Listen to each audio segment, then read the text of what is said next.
Hello everyone, welcome back to the channel.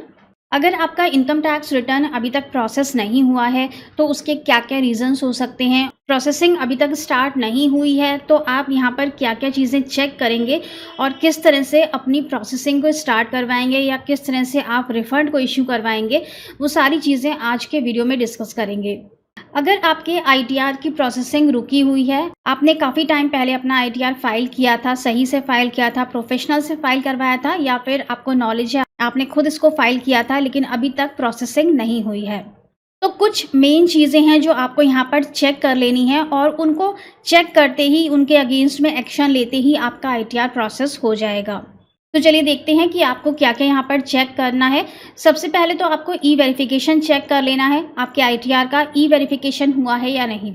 जब भी आपने अपनी आईटीआर को अपलोड किया है, 30 डेज़ के अंदर आपको ई-वेरीफ़ाई करना होता है, तो वो आप चेक कर लीजिए। कैसे चेक करेंगे? ई-फाइल में जाएँगे, यहाँ पर इनकम टैक्स रिटर्न्स और यहाँ पर ई-वेरीफ़ाई रिटर्न पर आएँगे। अगर आपके केस में ई-वेरिफ़िकेशन पेंडिंग है तो यहाँ पर आपको असेसमेंट ईयर और ई-वेरीफ़ाई का ऑप्शन मिल जाएगा। हमारे केस में ई-वेरिफ़िकेशन पेंडिंग नहीं है, इसलिए यहाँ पर दिखा रहा है ज़ीरो रिटर्न्स। तो आपको सबसे पहले तो ई-वेरिफ़िकेशन को चेक कर लेना है। इसके बाद दूसरा काम आपको करना है कि आप यहाँ पेंडिंग एक्शंस में जाएँगे, यहाँ पर आप वर्क लिस्ट में जाएँगे। अगर यहाँ पर आपको इनकम टैक्स की तरफ से कोई भी एक्शन लेने के लिए बोला गया है तो वो आपको यहाँ पर दिख जाएगा। जनरली यहाँ पर किस तरह का मैसेज आता है कि इनकम टैक्स डिपार्टमेंट आपसे कंफर्मेशन मांगता है कि जो भी आपने रिफंड अपने आईटीआर में क्लेम किया है वो जेन्युइन है और सही है, आपने सही डिडक्शंस लगा के अपना रिफंड बनाया है, तो उसके लिए यहाँ पर कंफर्मेशन मांगी जाती है। तो अगर इस तरह की कंफर्मेशन आपके यहाँ पेंडिंग एक्शंस में रिफ्लेक्ट हो रही है, तो जब तक आप उस कंफर्मेशन को अग्री या डिसअग्री नहीं करेंगे, तब तक आपका आईटीआर प्रोसेस नहीं होगा। तो आपको यहाँ पेंडिंग एक्शंस में आकर एक बार वर्क लिस्ट में चेक कर लेना है कि क्या डिपार्टमेंट ने आपसे इस तरह की कोई कंफर्मेशन मांगी है। इसके बाद दूसरी चीज़ आपको यहाँ पर ई प्रोसीडिंग्स में आना है। ई प्रोसीडिंग्स में अगर आपको डिफेक्टिव रिटर्न का नोटिस आया हुआ है या कोई और भी किसी तरह का कोई नोटिस डिपार्टमेंट की तरफ से भेजा गया है, तो वो सारे नोटिसेस आपको यहाँ पर दिख जाते हैं। जब तक आप उन नोटिसेस का रिप्लाई नहीं करेंगे, तब तक आपका आईटीआर प्रोसेस नहीं होगा। तो ये चीज़ भी आपको यहाँ पर आकर चेक कर लेनी है कि क्या ई प्रोसीडिंग्स में कोई ऐसा नोटिस है जो आपको डिपार्टमेंट की तरफ से भेजा गया है। इसके बाद तीसरी चीज़ आती है यहाँ पर रिस्पॉन्स टू आउटस्टैंडिंग डिमांड। यहाँ पर भी आपको इनकम टैक्स डिपार्टमेंट की तरफ से भेजा हुआ कोई नोटिस दिखता है और ये होता है आउटस्टैंडिंग डिमांड का, यानी कि पिछले सालों की कोई भी आउटस्टैंडिंग डिमांड आपकी है जिसके के लिए डिपार्टमेंट आपसे कंफर्मेशन मांग रहा है कि इस साल के रिफंड के साथ उस आउटस्टैंडिंग डिमांड को एडजस्ट कर लिया जाए। जैसे कि मान लेते हैं कि इस साल आपका रिफंड बन रहा है और पिछले साल आपने कुछ गलती की थी या डिपार्टमेंट ने उस समय आपकी इस गलती को नोटिस नहीं किया था, लेकिन एक्चुअल में लास्ट ईयर का आपकी कोई डिमांड बन रही है जो कि आपने पे नहीं की है, तो इस साल के रिफंड के साथ उस डिमांड को एडजस्ट कर दिया जाता है और फिर जितना बैलेंस रिफंड बनता है वो आपको इशू कर दिया जाता है। तो अगर इस तरह का कोई भी आउटस्टैंडिंग डिमांड रिफंड एडजस्टमेंट का केस आपके आईटीआर में बन रहा है, तब भी आपका आईटीआर प्रोसेस नहीं होगा जब तक कि आप यहाँ पर रिप्लाई सबमिट नहीं करेंगे। अगर इस तरह का कोई नोटिस यहाँ पर आपका आया हुआ है तो आपको यहाँ पर अग्री या डिसअग्री पर क्लिक करके आउटस्टैंडिंग डिमांड का पेमेंट करना है या फिर आपको कंफर्म करना है कि आपके रिफंड में से उस डिमांड को एडजस्ट कर दिया जाए, तभी आपका आईटीआर आगे प्रोसेस होगा। तो ये तो कुछ चीज़ें हो गई कि जो आपको चेक करनी है अगर आपका आईटीआर अभी तक प्रोसेस नहीं हुआ है।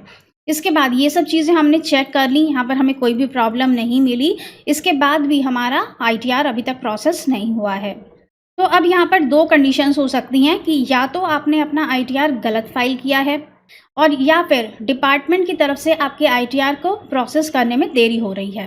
तो ये आपको पता कैसे चलेगा कि डिपार्टमेंट की तरफ से गलती हो रही है या फिर आपकी तरफ से गलती हो रही है। तो इसके लिए हम ग्रीवेंस रेज करते हैं। ग्रीवेंस रेज करने के लिए आपको यहाँ पर मिलता है ग्रीवेंस का ऑप्शन, यहाँ पर है सबमिट ग्रीवेंस। अब यहाँ पर हम सबमिट करते हैं ग्रीवेंस, हम अपनी प्रॉब्लम बताते हैं कि हमारी ये प्रॉब्लम है और हमारी आईटीआर को जल्दी से प्रोसेस किया जाए, हमारे रिफंड को इशू किया जाए। इसके अगेंस्ट में हमें रिप्लाई आता है डिपार्टमेंट की तरफ से, जिसमें कि डिपार्टमेंट हमें बताता है कि क्या हमारी आईटीआर में कोई मिस्टेक हुई है जिसकी वजह से हमारी आईटीआर प्रोसेस नहीं हो पा रही है, या फिर डिपार्टमेंट की तरफ से यहाँ पर देरी हो रही है और जल्दी ही आपकी आईटीआर प्रोसेस हो जाएगी। तो देखते हैं कि ग्रीवेंस को कैसे फाइल किया जाता है। तो यहाँ पर सबसे पहले तो हमें डिपार्टमेंट को सेलेक्ट करना है, तो हम सीपीसी आईटीआर को यहाँ पे सेलेक्ट करेंगे। इसके बाद हमें कैटेगरी सेलेक्ट करनी है। कैटेगरी में आ जाते हैं हम प्रोसेसिंग पर। यहाँ पर और भी काफ़ी सारे ऑप्शंस अवेलेबल हैं, जैसे कि डिमांड, फीडबैक, आईटीआर, व्री, लेकिन हमें प्रोसेसिंग से रिलेटेड प्रॉब्लम है तो हम प्रोसेसिंग को सेलेक्ट करेंगे। यहाँ पर फिर से है सब कैटेगरी। यहाँ पर काफ़ी सारे ऑप्शंस दिए गए हैं कि आप क्यों ये ग्रीवेंस फाइल कर रहे हैं, आप यहाँ से सेलेक्ट कर सकते हैं, जैसे कि difference in income computed by CPC, intimation order request, notice under section 139(9), others, processing. तो हम यहाँ पर प्रोसेसिंग वाला ये सेक्शन यहाँ पे सेलेक्ट कर लेंगे, कंटिन्यू करेंगे। असेसमेंट ईयर सेलेक्ट करना है हमें, 23-24 ले लेंगे। इसके बाद हमें यहाँ पर छोटा सा एक डिस्क्रिप्शन देना होता है कि हमें क्या प्रॉब्लम है और हम ये ग्रीवेंस क्यों फाइल कर रहे हैं। यहाँ पर आपको बहुत ज़्यादा लिखने की ज़रूरत नहीं है, आपको सिर्फ 1-2 लाइन में लिख देना है कि dear sir, my ITR for the assessment year 23-24 is still pending, it is not processed. साथ में यहाँ पर फाइलिंग की डेट और एक्नॉलेजमेंट नंबर भी आप दे सकते हैं। Please reply soon, thank you. बस इतना सा लिख के आप यहाँ पर डिस्क्रिप्शन फाइल कर देंगे और अटैचमेंट यहाँ पे कोई लगाने की ज़रूरत नहीं पड़ती है, रिप्लाई आ जाएगा आपको। यहाँ पर सबमिट ग्रीवेंस पर आप क्लिक करेंगे तो आपका ग्रीवेंस सबमिट हो जाएगा और ग्रीवेंस सबमिट होने के लगभग 1 हफ्ते तक आपको वेट करना है। इसके बाद रिप्लाई आता है, जल्दी भी आ जाता है तो आप चेक भी कर सकते हैं, लेकिन 1 हफ्ता आपको यहाँ पर वेट करना है। रिप्लाई आ जाता है कि आपके आईटीआर में प्रॉब्लम है या फिर डिपार्टमेंट की तरफ से प्रॉब्लम है। तो आपको चेक कैसे करना है, हम यहाँ ग्रीवेंस में जाएंगे, यहाँ पर व्यू ग्रीवेंस स्टेटस, यहाँ पर क्लिक करेंगे तो जो भी आपने ग्रीवेंस फाइल किया था उसके अगेंस्ट में डिपार्टमेंट की तरफ से जो भी रिप्लाई आया है वो यहाँ पर रिफ्लेक्ट हो जाता है।